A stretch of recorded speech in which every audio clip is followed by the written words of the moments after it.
Oceanographer Tom, his wife Julia, and their 2 children, Cassie and Ben, embark on a yacht trip in the Caribbean.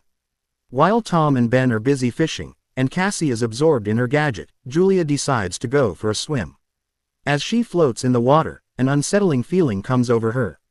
Though the sea appears calm, she senses something large and menacing nearby. Simultaneously, the yacht's instruments start malfunctioning, but Tom is too focused on fishing to notice. Julia's dread intensifies, and soon she begins struggling to stay afloat. Despite her attempts to call for help, the family doesn't hear her right away. As she starts to drown, the water pulls her further from the yacht. It's only when the situation becomes critical that Tom finally hears her cries. He rushes to the helm, navigating the yacht towards her. Tom dives into the water, and with the help of the children, they manage to pull Julia back aboard, saving her life. She apologizes for not notifying them before her swim, as Tom always insists, but the family quickly moves on, putting the incident behind them. The family has another reason to celebrate. It's Ben's 13th birthday. They light candles on his cake, give him gifts, and Cassie snaps a photo of the happy moment. However, Cassie's attention shifts when her boyfriend calls. He asks her about the swim, but before they can talk much, the connection is lost due to a sudden, violent storm. Worried, Cassie informs her parents about the storm on land, but before they can react, the family feels jolts from the deck. When they rush outside, they are shocked to find massive whale carcasses surrounding the yacht. Tom explains that storms can disorient whales, causing them to surface like this. But these whales are pushing the yacht, making their situation dangerous.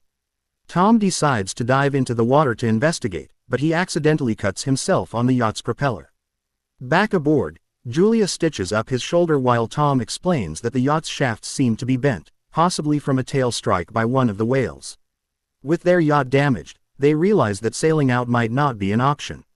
Cassie tries to re-establish communication with the outside world, but there is no signal, and even the radio isn't picking anything up. Tom assesses their supplies, concluding that they have enough water to last about 4 days. He remains optimistic, noting that they are on a shipping route, so they are likely to be found soon. However, things take a strange turn when the family hears ominous sounds from outside. They step out onto the deck and see glowing objects falling from the sky, which fall closer and closer to them. Tom, taking a risk, starts the engine and manages to steer the yacht away from one of the meteorites, but the engine is damaged in the process. The next object falls near the yacht, and the family realizes that these are not meteorites but artificial satellites from Earth. A strong wind begins to blow, and the yacht's instruments go haywire. The terrified family retreats inside the yacht as it is violently tossed by waves. As they brace for the worst, a strange ringing sound fills the air, causing them to experience nosebleeds and nausea. Tom tries to signal for help with a flare gun, but it's to no avail. They survive the night, and when morning comes, they are relieved to be alive. However, when they step outside, they are shocked to find that the water has completely disappeared. Their yacht is now resting on a rocky outcrop in the middle of what was once the ocean. Tom takes measurements and soon realizes that the Earth's poles have shifted, which caused the sea to retreat. This type of phenomenon has happened before in Earth's history, but not for thousands of years. Tom concludes that most of humanity has likely perished in the disaster. Cassie, unable to handle the gravity of the situation, retreats to the cabin. Ben, hopeful for rescue, releases a bunch of colorful balloons into the sky, hoping someone will see them. As Julia inventories their remaining supplies, they unexpectedly receive a response on the radio. The voice belongs to NATO, the captain of a small submersible. He explains that he and his crew were deep underwater when the catastrophe occurred, and that's why they survived. However, communication systems have failed, and rescue is unlikely. NATO calculates that the sea will return in about a week, and it will be violent. He advises the family to seek higher ground immediately. Tom convinces NATO to save their children, but NATO's submersible can only fit one person. After some negotiation, NATO agrees to take both children. Tom charts a course, promising to reach the rendezvous point in a couple of days. The next morning, the family prepares to set off on their journey.